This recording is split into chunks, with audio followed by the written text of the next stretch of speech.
साथ धन्यवाद और साथ साथ जय भीम, नमो बुद्धाय। देखिए, आप लोगों को विचित्र नाम मिला होगा, एक शूद्र शिवशंकर सिंह यादव। ये नाम भी आपको बता दूं, गूगल पर अभी भी पूरे यूनिवर्स में अकेला नाम है। गूगल पर डालिए तो बहुत कुछ आपको मिल जाएगा। इसके बाद आगे कुछ नहीं बोलूंगा। यूट्यूब, फेसबुक, गूगल पर आप मीटा AI से पूछ लीजिए, ग्रोथ से पूछिए कि मैं क्या कर रहा हूँ, वो सब बता देगा मेरे बारे में। अब हम आते हैं थोड़ा सा आज के इस जो सम्मेलन हुआ है, इस पर भी कुछ हम थोड़ा सा प्रकाश डालना चाहते हैं। देखिए, यहाँ मैं थोड़ा सा, जब आज हम जयंती मना रहे हैं तो एक ऐतिहासिक जयंती है, जिसको कि हम कहते हैं कि ये 3300 के आसपास की जो सम्राट अशोक की जयंती है। तो थोड़ा सा मैं इतिहास में जाना चाहूँगा कि ईसा पूर्व 3500 से लेकर के ईसा पूर्व 600 ईस्वी तक, इसको जो है हम कहते हैं मोहनजोदड़ो हड़प्पा की सभ्यता। और 3500 ईसा पूर्व से पहले पूरे विश्व में कहीं भी प्रमाणित, सत्यापित कहीं भी इतिहास नहीं मिलता है। 3500 ईसा पूर्व से पहले के इतिहास को हम अज्ञात कालखंड बोलते हैं। पूरे विश्व में कहीं भी नहीं है, सिर्फ है तो मोहनजोदड़ो हड़प्पा की। और वो भी जो मोहनजोदड़ो हड़प्पा की खुदाई में जो लिखा हुआ है पत्थरों पर, तो आज तक कोई पढ़ नहीं पाया है। रिसर्च चालू है। ये 600 ईस्वी तक रहा है। 600 ईस्वी से लेके 1 ईस्वी तक, जो आज के 2026 साल पहले की बात कर रहा हूँ, ये बौद्ध काल रहा है। इसी काल में आपके सम्राट अशोक पैदा हो रहे हैं। सम्राट अशोक का भी यहाँ तो मैं उस पर ज्यादा डिटेल नहीं बना चाहता हूँ। आपके मैं पढ़ा हूँ सम्राट अशोक के सभी शिलालेखों को भी पढ़ा हूँ। पाली भाषा इसीलिए हमें सीखना पड़ा, सम्राट अशोक के शिलालेख को पढ़ने के लिए।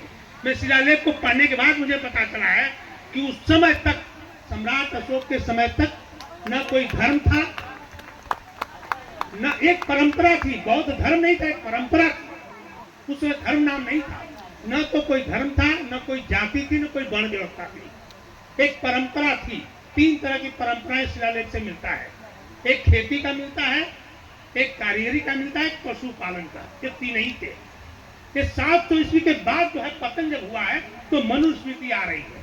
उसको वैदिक काल कहिए, जो भी कहिए। लेकिन ये कहते क्या है मालूम है? जितने भी हिंदू धर्म के वेद है, पुराण है, महाभारत है, रामायण है, जितने काल्पनिक जो देवी देवता, भगवान राम कृष्ण, जिसको कि बाबा साहब ने दुखारा है 22 प्रतिज्ञा में, ये सब कहते हैं 5000 साल पुराना है हमारा। कब कहते हैं? 3500 ईसा पूर्व से पहले का है। उसको अज्ञात काल बोलते हैं।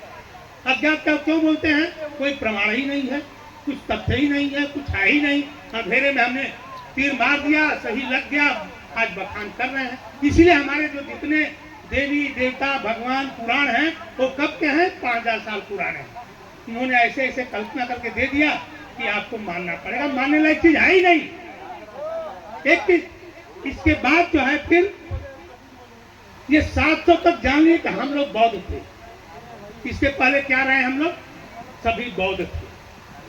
बहुत दिन की बात नहीं है। हाँ, 2026 है ना, कितने साल पहले हम लोग बौद्ध थे। ये बीच में जो परिवर्तन हुआ है, इसके बाद ही हम यादव, कुर्मी, कोई, पासी, हिंदू, मुस्लिम, सिख, ईसाई सब जो बने हैं, ये 700 के बाद बने। इसलिए हम लोग कहा था कि इस चीज को हमें बहुत जल्द जो है छोड़ना है, समझना है, परखना है कि हम पहले क्या थे, और फिर हमें वही जाना है। उस बौद्ध काल के जो हमारा इतिहास रहा है। आप सोचिए कि भारत में पैदा हो रहा है, लुम्बिनी में गौतम बुद्ध पैदा हो रहे हैं। 400-500 किलोमीटर दूर पैदल चल करके बोध गया में जो है वो वहाँ पर ज्ञान प्राप्त होता है। फिर 400-500 किलोमीटर दौड़ करके आ करके फिर बनारस के सारनाथ में जो उन्होंने अपने शिष्यों को जो शिक्षा दिया है। और बौद्ध काल का जो शासन रहा है, वो भारत के अलावा सोचिए कि पूरा आधा एशिया, जापान, श्रीलंका पूरा फैला हुआ था। सोचिए कितना बड़ा साम्राज्य भारत से पैदा हुआ, दूसरे देशों में फैल फूल रहा है, और यही खत्म कर दिया गया। खत्म करने के प्रमाण के सामने आज हम लोग बैठे हैं। कैसे खत्म हुआ आपके सामने दिख रहा है। तो हम लोग को जरा भी नहीं शर्म है, न जरा भी आक्रोश है, न जरा भी हमारी गुस्सा है। हम देखते हैं उसको फूल वाला चढ़ाते हैं। आक्रोश क्यों नहीं करते हैं? क्यों नहीं आके 2-4 ऊपर रिवाल्वर मारते हैं कि किसने क्यों किया, हम उसको मारेंगे। ये हम लोगों को सबसे बड़ी अपने अंदर एक आक्रोश पैदा करने की जरूरत है। अब हम थोड़ा सा बात करते हैं।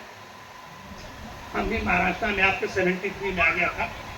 MTL से DGM रिटायर हुआ हूँ। मुझे बेस्ट इंजीनियर का भारत सरकार का बेस्ट संचार से अवार्ड मिला है। मैं विजिलेंस अफसर रहा हूँ, 700 क्लास 1 क्लास 2 अफसरों को बुक किया हूँ। 2 साल CBI में रहा, वहाँ भी अवार्ड मिला हूँ। मैं लाइफ में पढ़ाई से लेकर नौकरी तक जहाँ भी रहा एक अच्छे और एक नंबर 1 पर रहा। मैं आपको बता दूं कि बौद्ध का, मैं खुद अपने नायगांव में बौद्ध एक पंचशील बौद्ध विहार खुद ओपन किया हूँ 4 साल पहले का।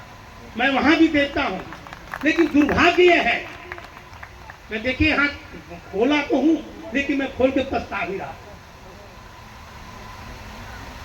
पछता क्यों रहा हूँ मैं? मेरी इच्छा ये थी कि महार बौद्ध के अलावा जो चमार है, मातंग है, ढोर है, आगरी है, कोली है, ये लोग आएंगे।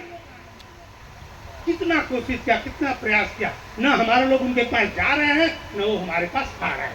ये दूरी को कैसे खत्म होगा, कब खत्म? यहाँ मैं जानता हूँ कि मुश्किल से 1-2 तो हमें पता नहीं है कि 1-2% भी चमार और मातंग ढोर तो नहीं होंगे।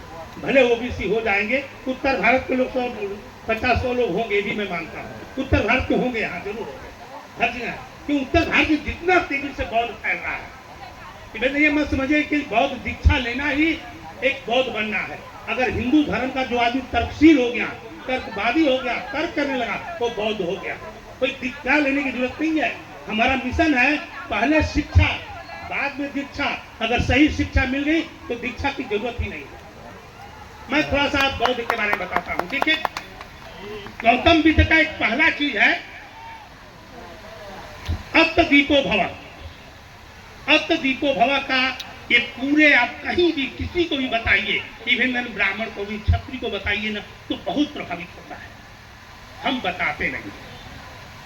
सबसे बड़ा दुर्भाग्य, हम उसको समझाते नहीं हिंदी में। अत दीपो भव, अपना प्रकाश स्वयं व्यक्त करो। गौतम बुद्ध ने कहा है कि जो मैं लिख रहा हूँ, जो मैं कह रहा हूँ, जो पढ़ रहा हूँ, उसको तुम सत्य मत मानना। कितनी बड़ी बात। आज कोई कहेगा कि हम जो लिख रहा हूँ उसको सत्य मत माना, लेकिन गौतम बुद्ध ने कहा उस चीज को कसौटी तक कसो तभी मानो।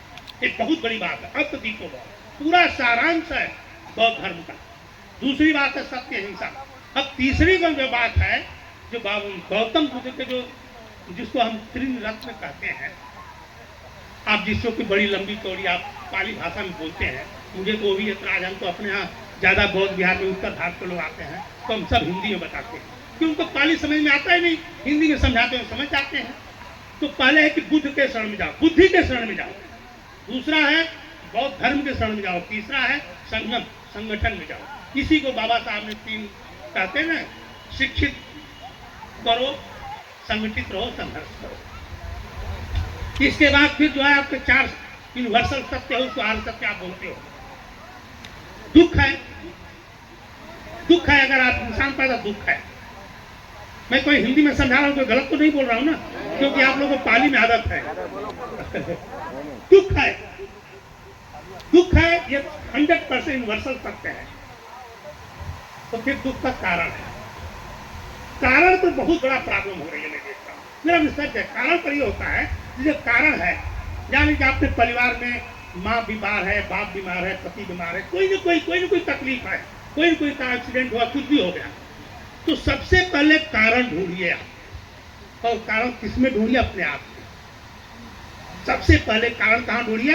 अपने आप में, कि मैंने कहीं अज्ञानता में, अज्ञानी में, मतलब बिना जानकारी कहीं किसी के साथ अपराध तो नहीं किया, किसी को दुख तो नहीं पहुंचा, किसी को कष्ट तो नहीं पहुंचा, किसी को कुछ अपमान तो नहीं किया। पहले अपने आप में ढूंढो, इसके बाद दूसरे में गलती निकालो, दूसरे में कारण ढूंढो। तो हम लोग क्या करते, सिर्फ दूसरों में कारण ढूंढते हैं। अरे हमारी नसीब खराब है, हमारा